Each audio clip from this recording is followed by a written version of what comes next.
So we filled the spread up. Let's keep the light out of this. It's weighing that we put in 1800 kilos, which is exactly what it should be, or 1801 now. 3 bags, 600 kilos, 1800 kilos. Perfect, confirm. So this is metered off of the tractor.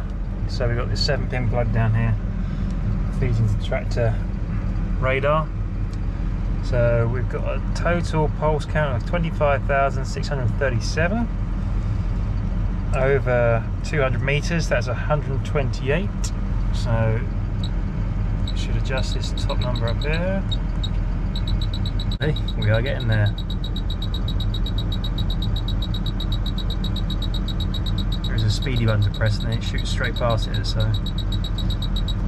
121, 8, 9. There we go. Enter. Happy days. Now the speed that comes up on this screen should match the tractor screen. Right, so we're in the field, about to start the headland. So I need to tell the spreader we're on the headland. Unlike most spreaders, this hasn't got a vane that comes down the outside or anything like that. It spins the discs in the opposite direction. So we're telling that we're spreading it to the border, and this will make the discs spin towards the centre, I think. Makes this little bit here flash. I've selected 540 Eco for the tractor. Get PTO speed up the dash. So what I do is use the preset speeds down here. So it's on number 1. I'm going to increase the engine speed until we get up to 540 RPM.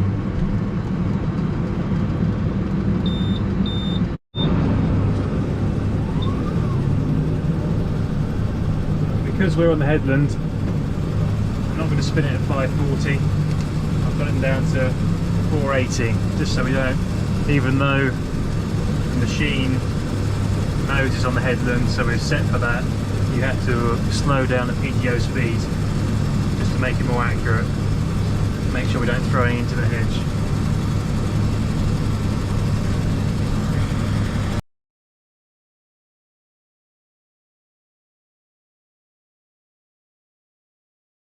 That's the headland done. So I know you can't really see the buttons I'm pressing here, but I need to turn headland setting off back to normal, so the discs will spin away from the spreader, and that's that done. Re-engage the PTO, select my preset speed, away we go.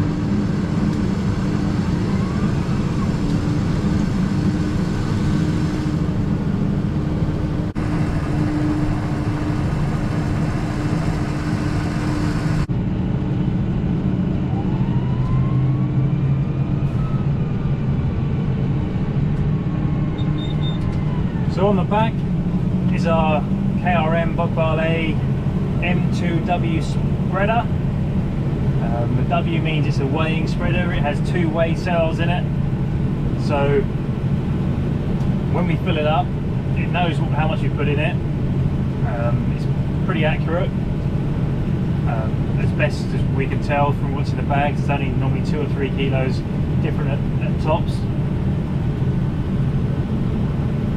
So what this can do is we can change our forward speed.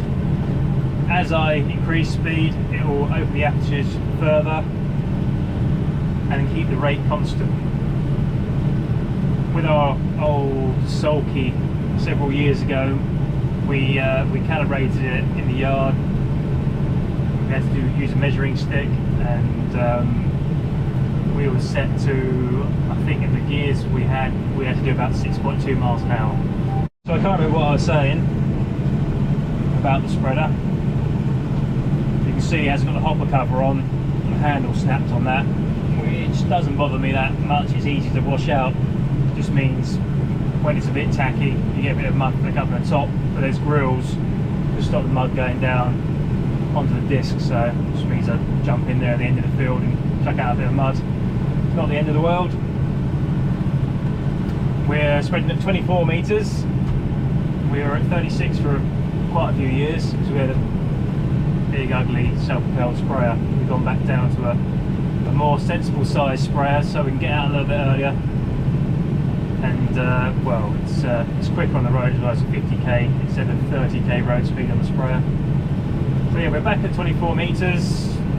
Gives us a bit more variety of what products we can use. 36, you needed quite a big granule. We generally use 33.5% next strand. It was a more consistent spread pattern over that width, but now we can use pretty much whatever we like, and you'll throw it 24 metres all day long.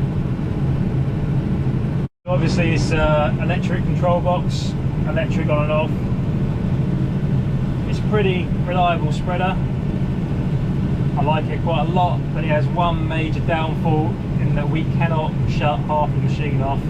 I know newer ones, they call it section control. You can shut down per meter. This is full width and that's it. If you're going down to a triangle, you can bring the spread width in, so you know, down to 18 meters or per meter, down to 12 meters.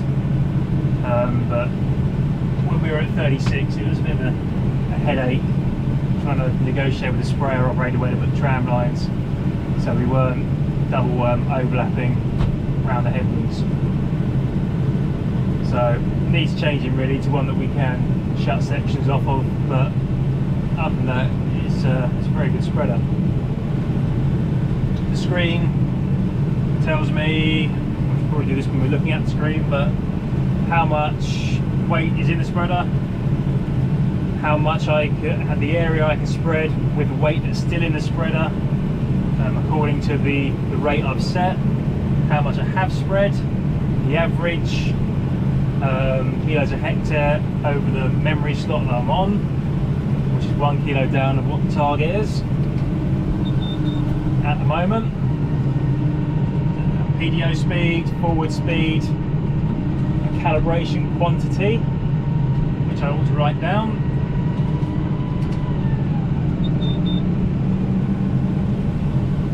on and off obviously down here. I can calibrate it as we go. Sometimes I leave it on. You recommended to do it as the day changes. It's quite hazy at the moment. We had quite a dense fog this morning. Waited till that lifted a bit. But that, yeah, self-calibrates itself as it goes. Make sure it's applying the correct amount. I don't think I said, but this is winter wheat. We're putting the fertiliser on today. It's X-Stace is the variety of wheat, group 3 I believe. The product we're putting on is single top 27N nitrogen 12 sulfur. On to the next field. I'm sure how well it'll pick up on the camera, but we planted this on the 20th of October, the day before it rained a lot. This is probably our most free draining field we own, but you can see there's some areas of ponding out there, but generally I'm quite pleased with how it's come up, which will not be the case when I get into the next field, which is horrendous soil, planted the same day, but yeah, it's going to be a little bit, well, a lot sticky out there, and we'll see how we get on. And it's going to be a lot thinner than this. It does look a lot better with my eyes than it does on the camera, but yeah, generally quite happy. It won't be a barn buster, but should be a pretty reasonable yield. So we're on a different block of wheat now. This is Zulu. another group 3, I think. This seed was actually supposed to be drilled in the 2019 seed autumn. Because it was so wet, it should have been up here that year. We put spring oats in because it was so wet last autumn we couldn't plant most of our wheat. So we kept the seed for a year and used it again. Overall, I'm very happy with how it looks. It's drilled with the Holland T4 hybrid, and considering how wet it's been for the last 4 months, it looks really good. There's a few areas where it's been laid a bit wetter, it doesn't look as strong, but very happy at the moment. Because we're in the in an auto power tractor, I've got 3 speeds I've set up here on the controls. One's for tearing between the fields. I've got 10k down at the bottom here, so to select that I just click down the minus button on the joystick. I'm using that for turning around at the ends, and then I'm doing 14k in the field. I'll probably go up a little bit. There's a dial on the back which shows me how far the apertures are open. So they're not all the way open yet, so I can probably go a bit faster, they can open a bit more, and still be putting on the right amount. So I'm going to click down, so I'm approaching the end, shut off on the box.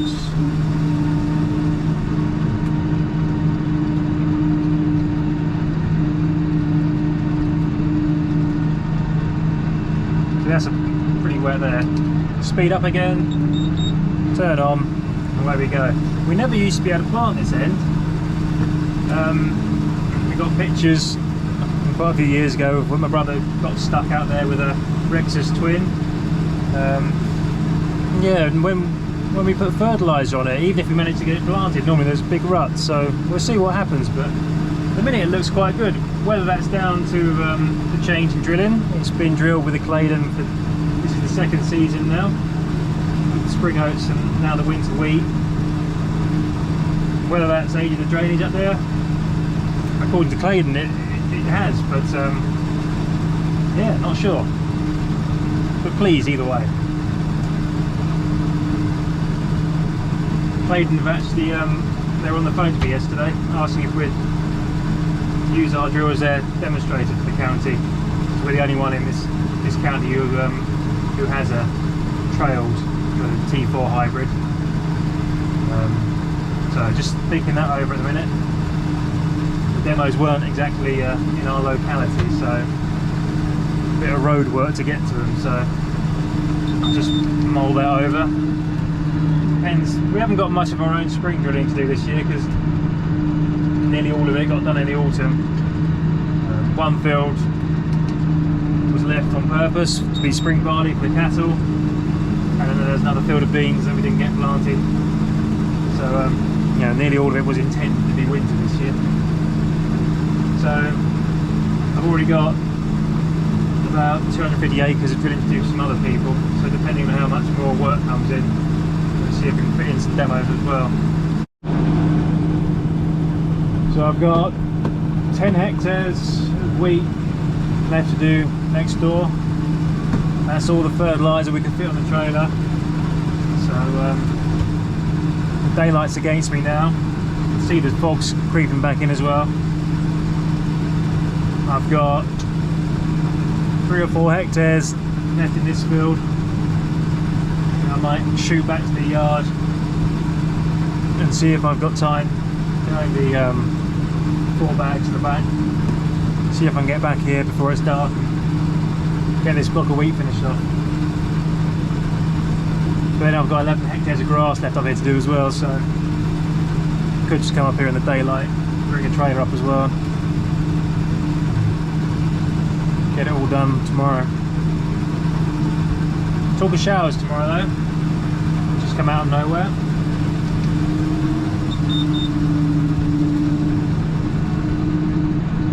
And I did fancy going drilling as well, but we'll see. Despite my best efforts, can't do it all at once. We did 75 hectares today. It's just short of 200 acres, but it's getting dark, it's getting foggy. I'm missing a rear light on the spreader, so I better get it washed off for the night.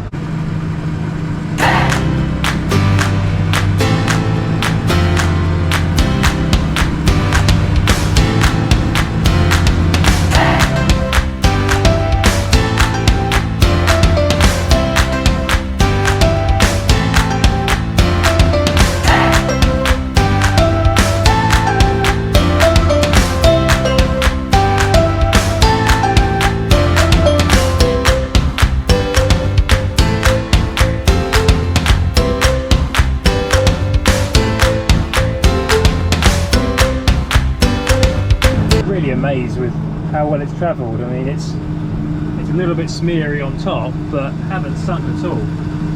Really surprising. None of the wheat, none of the autumn crops at all, apart from the grass seed, was rolled in just because it was so wet.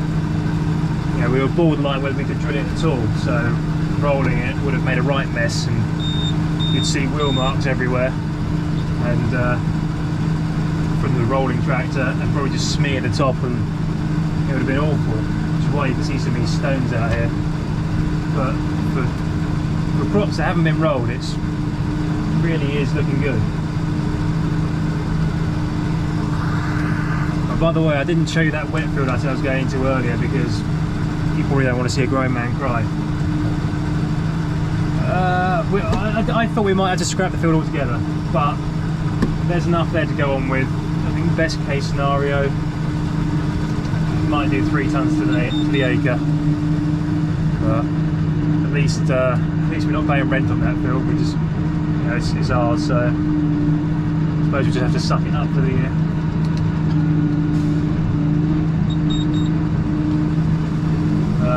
Some of it didn't look too bad. You can see up the rows, but that hasn't tilled out that well, and it'll be really shallow rooted.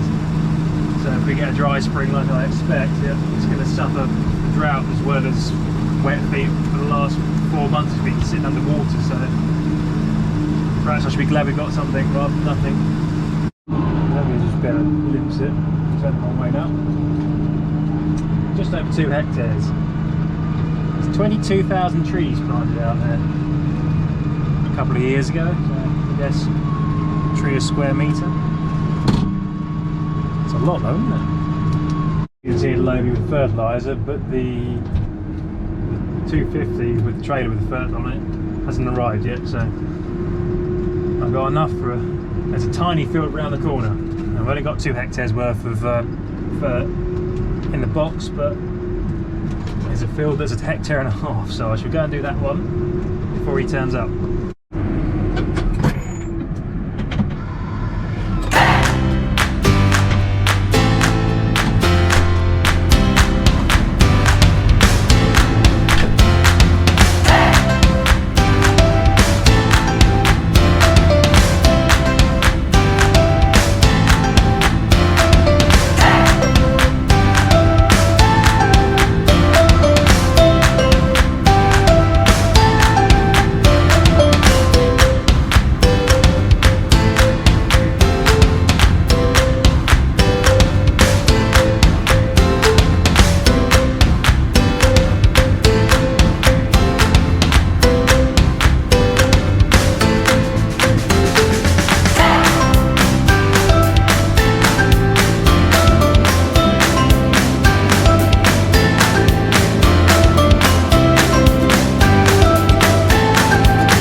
easier if the old man pushed the bags out as far as I asked him to. Just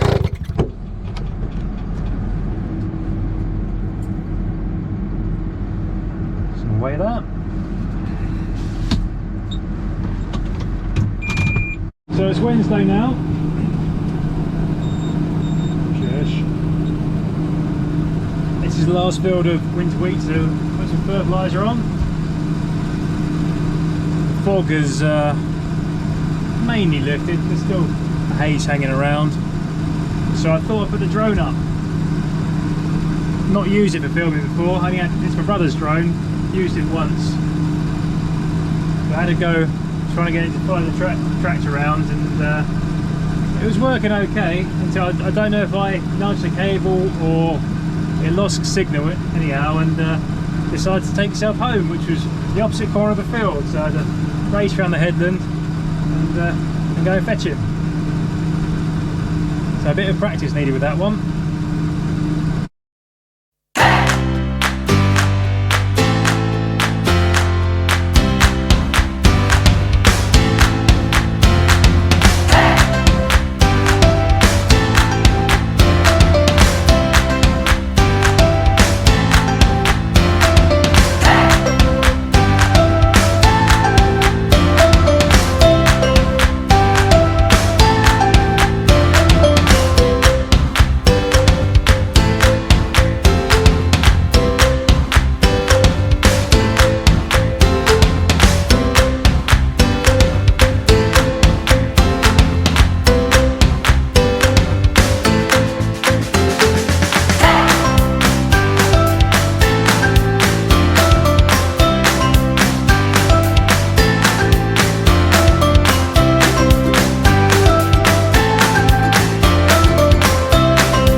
Gonna call this one the last load of the day, I think. Fog's rolled back in. A few spits in the air, the weather's worse. Back at the farm.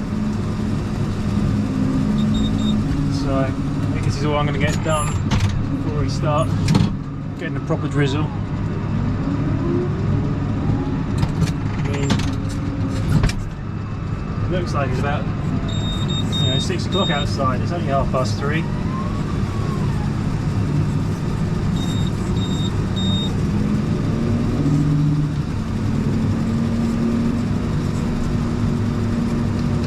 Grass now. Sheep are grazed over winter. It's coming back fairly well.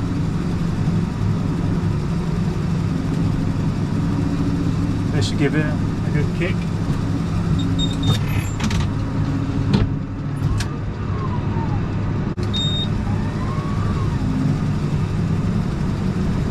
A little bit soft. See the tyre tread. Wet hole over here behind the telegraph pole, or avoid that. There's a tree, big tree come down here, an old ash. Get your chainsaw in there, chop that up.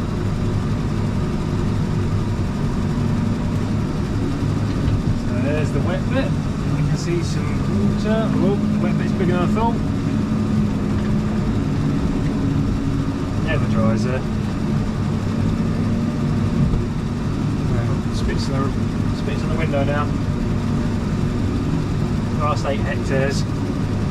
Put an AB line in for the GPS.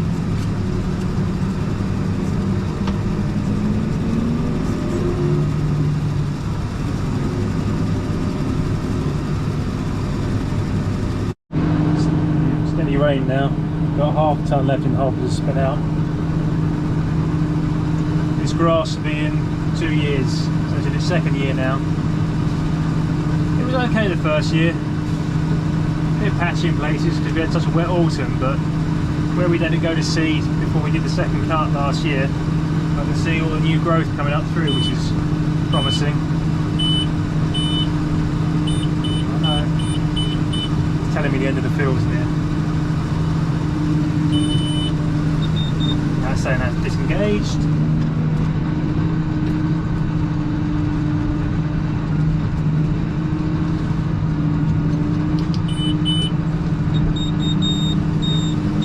A lot of beeps, don't you? Headland likes beeping these days.